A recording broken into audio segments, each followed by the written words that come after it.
രാജ്യവിരുദ്ധ പരാമർശവുമായി reality show താരം അഖിൽ മാരാർ. രഹസ്യമായ ആയുധങ്ങൾ കൊടുത്തുകൊണ്ട് ഈ ബലൂജികളെ കൊണ്ട് പാകിസ്ഥാനെ അടുപ്പിച്ചുകൊണ്ടിരുന്നു.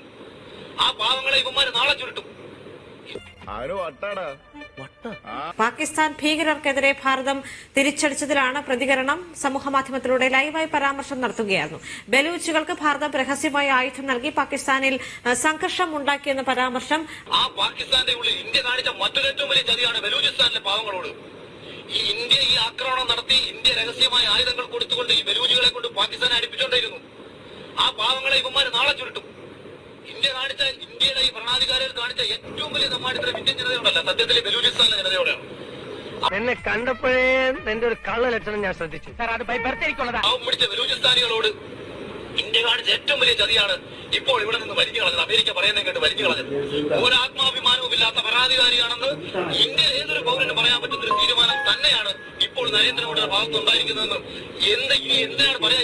ഇപ്പൊ ഈ കുറെ ന്യായവാദികൾ പറയും നമ്മുടെ രാജ്യത്ത് യുദ്ധമൊന്നും ഉണ്ടാവാൻ പാടില്ല, നമ്മുടെ രാജ്യത്തെ ജനതയെ നമ്മൾ സംരക്ഷിക്കണം. നീ ഒന്നും ചെയ്യണ്ട, ചെയ്തു. അഖിൽ മാരാർക്കെതിരെ BJP കൊട്ടാരക്കര മണ്ഡല കമ്മിറ്റിയുടെ നേതൃത്വത്തിൽ പരാതി നൽകിയിട്ടുണ്ട്. ഇതിൽ ഈ അഖിൽ മാരാരുടെ പരാമർശം വളരെ ഗൗരവമായി തന്നെ എടുക്കേണ്ട കാര്യം തന്നെയാണ്. അതായത് രാജ്യത്തിന്റെ സുരക്ഷയെ ബാധിക്കുന്ന അല്ലെങ്കിൽ അതിനെ ചോദ്യം ചെയ്യുന്ന രീതിയിലാണ് ഈ പ്രതികരണം നടത്തിയിട്ടുള്ളത്. അതായത് ആദ്യമായി തന്നെ പറയുന്നത് ഈ പഹൽഗാമിൽ ഭീകരാക്രമണം നടത്തിയ ഒരാളെ പോലും പിടികൂട്ടിയിട്ടില്ല. അതോടൊപ്പം തന്നെ ഈ ഭാരതം ബലൂചിസ്ഥാനികൾക്ക് ആയുധം നൽകി പാകിസ്ഥാനിൽ സംഘർഷം ഉണ്ടാക്കിയെന്ന് പറയുന്നുണ്ട്.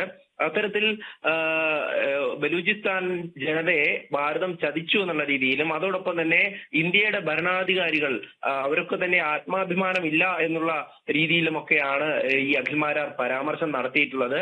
എന്തായാലും അതൊക്കെ തന്നെ വളരെയധികം ഗൗരവമായി തന്നെ ഇത്തരത്തിൽ ഈ ഒരു പരാമർശം അദ്ദേഹം നടത്തിയിരിക്കുന്നു. നിനക്കൊക്കെ 10 പൈസയുടെ വിവരം ഉണ്ടോടാ? ഒരാത്മാഭിമാനവും ഇല്ലാത്ത ഭരണാധികാരിയാണെന്ന് ഇന്ത്യ ഏതൊരു പൗരന് പറയാൻ പറ്റുന്ന ഒരു തീരുമാനം തന്നെയാണ് ഇപ്പോൾ നരേന്ദ്രമോദിയുടെ ഭാഗത്തുണ്ടായിരിക്കുന്നതെന്ന്. അത് കയ്യിലിരിപ്പുണ്ടല്ലേ.